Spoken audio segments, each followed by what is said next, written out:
So meron nagpagawa sa atin ng mga ganito, mga passes. Yan, so 6 na klase siya. Ito yung pinakamarami. Then ito pa yung iba. Grabe, ang simple lang nitong gawin pero ang laki ng kinita na yung kinaganda sa printing business eh. Hindi kasi dito binibilang yung puhunan natin, ang binibilang dito yung trabaho natin. Okay, yun yung may value talaga dito eh. Yan, so kung paano ko ito ginawa, ganito lang siya kasimple.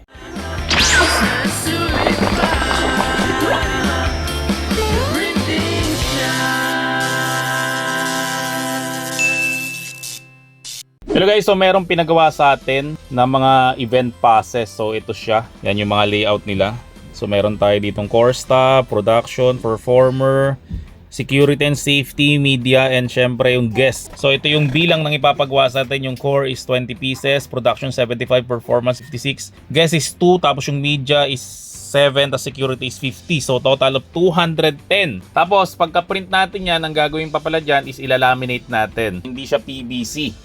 Kasi 3 days lang naman nila gagamitin to. So medyo malaking kikitain natin dito pero napaka-simple lang talaga nitong gawin. So syempre click ko lang yung file, then click ko lang tong print. Tapos dito sa L8050, no, so click ko lang tong printer properties. So sa more options tayo, naka-automatic yan, no, so click ko lang tong custom. Tapos advance ko lang siya. Piliin ko lang tong ICM, then click ko lang tong OK. So sa mga nagtataka bakit ICM, para makuha natin yung color na nasa screen doon sa printout natin. So meron na akong tutorial na ginawa niyan, maganda hanapin mo rin na sa channel ko. So dito guys, syempre rear paper feeder, no, kasi ang gagamitin natin dito is Epson L8050. Document size A4. Yung paper type natin, syempre gawin nating matte, tapos yung quality natin lagay natin sa high. So click ko lang tong OK, then syempre click ko na tong print. Okay, sa mga nagtatanong anong printer yung ginagamit ko dito sa pag-print nitong mga makakapal na papel, kasi 250 GSM to, itong ginagamit natin na pang-print. Ay ito, Epson L8050, kasi hindi to pwede sa ordinary printer. Kasi pag ordinary printer lang ginamit mo dito, sigurado masisira yung feeder niyan. So may magsasabi yan, sir, okay naman sa akin, nagpi-feed naman eh. Sa una yan. Pero after mong ma-feed dyan ng siguro mga 10 papel na matitigas, ang mangyayari dyan guys ay ito, itutulak mo na to. Kahit na bond paper, tulak mo na yan.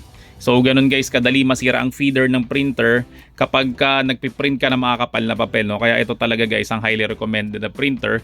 Itong Epson L8050. Kasi kaya nito guys up to 300 GSM. Tapos maganda pa sa kanya guys, no? 6 colors siya. Yan, CMYK, light cyan, saka light magenta. So tapusin lang natin guys yung mga printout natin, then proceed tayo sa next step.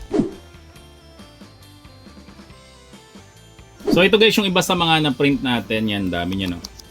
So ang next natin na gagawin, syempre ikakat natin siya. So using ito, manual cutter, or pwede rin tayo guys gumamit ng sliding cutter. So ito yung kinat natin ng manual cutter, ito naman ginamit na natin ng sliding cutter.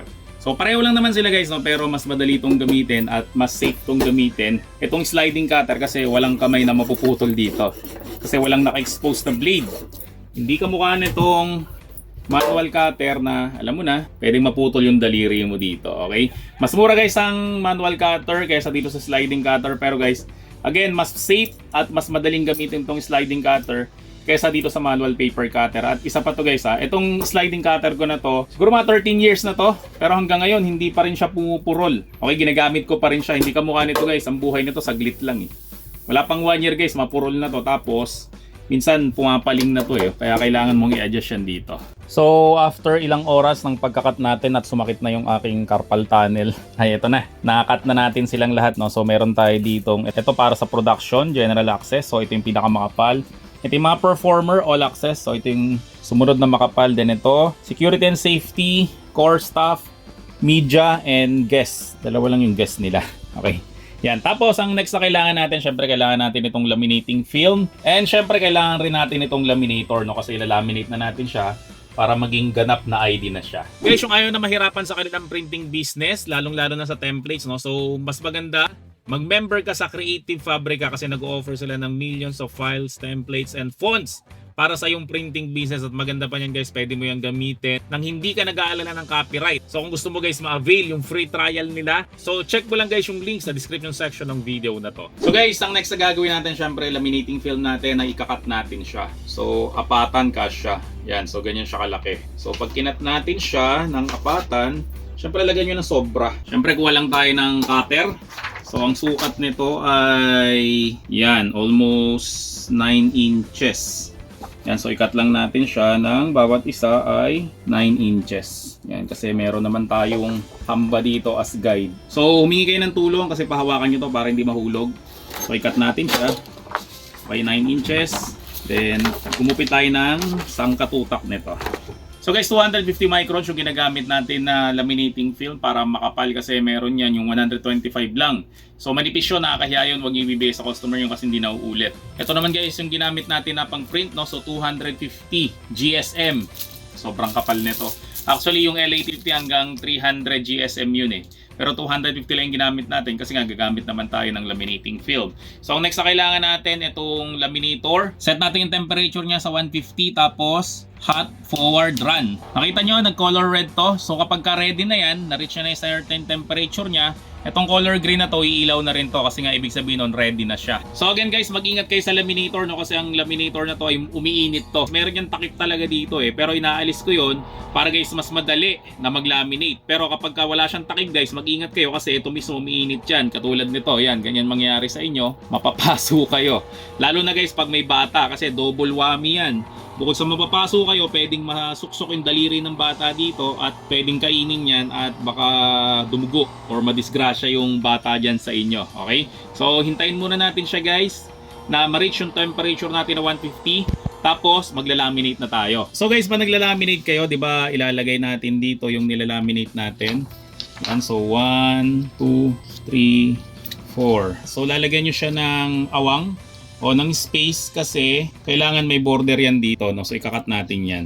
Tapos kapag nilalagay nyo to, ito na pinapatong nyo na to, dapat ito pantay to, tatuktok at sa magkabilang gilid. Kasi guys, meron tong pandikit, itong loob na to. Pag nainitan to guys, lumalagkit yan. Eh dapat kapag lumagkit to, may didikitan to. So ang didikitan niyan dapat ay yung kabiyak niya na laminating film. So ganyan siya. So kapag ganito kasi guys, tas lumagkit to, so wala tong didikitan. So didikit yan guys dito sa roller. So pag dumikit yan guys sa roller, papasok yan sa loob. Pag pumasok yan guys sa loob, masisira yung laminator mo. Kaya dapat guys, pantay to. So paano sir kapag hindi siya pantay? So very easy. Ang gawin mo lang ay ikat mo lang siya ulit. Okay, yan, ikat mo siya, then ikat mo rin siya dito. Yan. Kasi itong kabilang gilid na to, pantay naman to. So guys, ito, nakita nyo, nag-color green siya, ibig sabihin naka-ready na yan. So pwede na natin guys isubo itong ating ilalaminate. Yan, so ganito siya guys, laminate na natin. And mapapansin nyo guys na parang malabo pa yan, no? Kasi hindi pa talaga siya na-laminate ng tuluyan. Siyempre, kuha ka ulit ng cutter.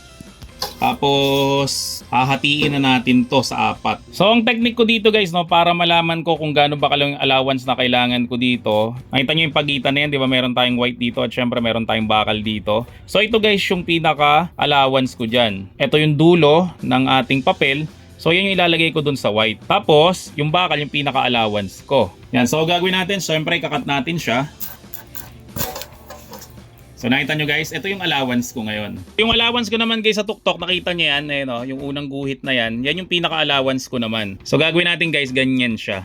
So magkakapantay yung tatlong gilid, tas sa taas guys, meron siyang malaking allowance.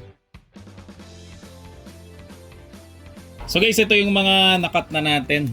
Yan, so pantay-pantay na yan. Siyempre, malaki yung sobra dito, tas dito sa magkabilang gilid, may konting sobra. Tas mapapansin nyo, na malabo siya, no, kasi hindi pa siya fully laminated. Kasi ang next na gagawin natin dito ay gagamit tayo nitong warrior puncher. So again, ng warrior puncher, meron yung tatlo, meron yung oblong, meron yung bilog, and syempre meron yung pang curve. So dun tayo sa bilog. So nilagyan ko siya guys ng stopper para gitnang-gitna na siya, no, para pag punch mo nito, so pwede mo na rin i-punch yung isa pa nang hindi ka na masyadong tingin ng tingin o tansya ng tansya kung nasa gitna ba siya. Yan, so ganito siya guys. Yan, may mga bilog na tayo. Then, syempre, again, warrior puncher, meron tayong pang curve dito. Kasi ito guys, nakakatusok to. Yung masakit yan. Yan, so isagad mo lang siya dyan. Sagad na sagad ah. Yan, kasi yan yung magiging stopper dun sa ating pang curve. So dito guys, again, wag niyong kalimutan na itapat siya dun sa pang curve, itong selector. So i-curve na natin siya.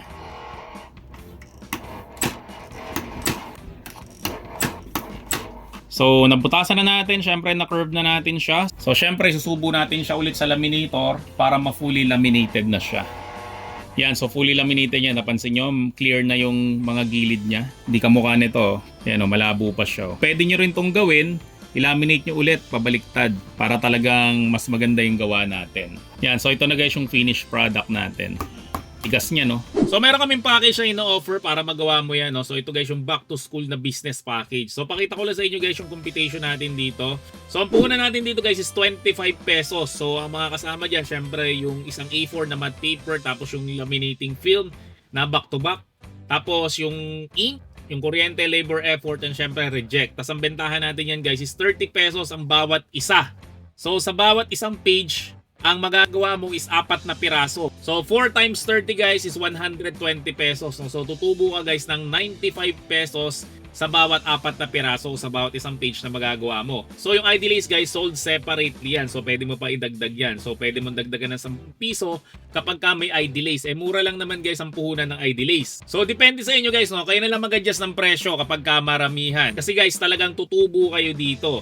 So sample computation naman guys nung lahat-lahat ng kinita namin dito, no. So 3 by 4.33 ang magagawa sa isang A4 sheet. Kaya 120 pesos na kaagad ang benta namin ito. Tapos 25 pesos yung puhunan. So 95 pesos yung tutubuin namin dito. So sa 55 sheets na ginawa namin dito, ang tinubo namin guys is 5,225 pesos. So ginawa ko lang yan siguro mga 4 na oras. So again guys, kung gusto mo rin magsimula ng yung printing business, no, so hanapin mo lang kami sa FB, The Printing Shack, at sabihin mo lang guys na i-avail mo yung back to school na business package para makagawa ka rin nito. So guys, ito tapusin ko lang yung mga ginagawa ko dito at ngayon ko lang nalaman, no, gagamitin pala to sa All Aboard Expo 2026 sa Quezon City. So makikita nyo guys yung mga event na ganyan, wala naman talaga silang sariling printing business. Kaya naghahanap yan guys ng may mga printing business, lalong-lalo na kapag nasa online ka. At syempre kung nagustuhan mo naman tong video na to, huwag mo makakalimutan mag-subscribe dito sa channel ko, like mo na rin tong video na to, at i-turn on mo na rin yung notification bell para like updated sa mga vlog ko about sa printing. So maraming salamat sa'yo, see you in my next video, and bye! The Printing Shack,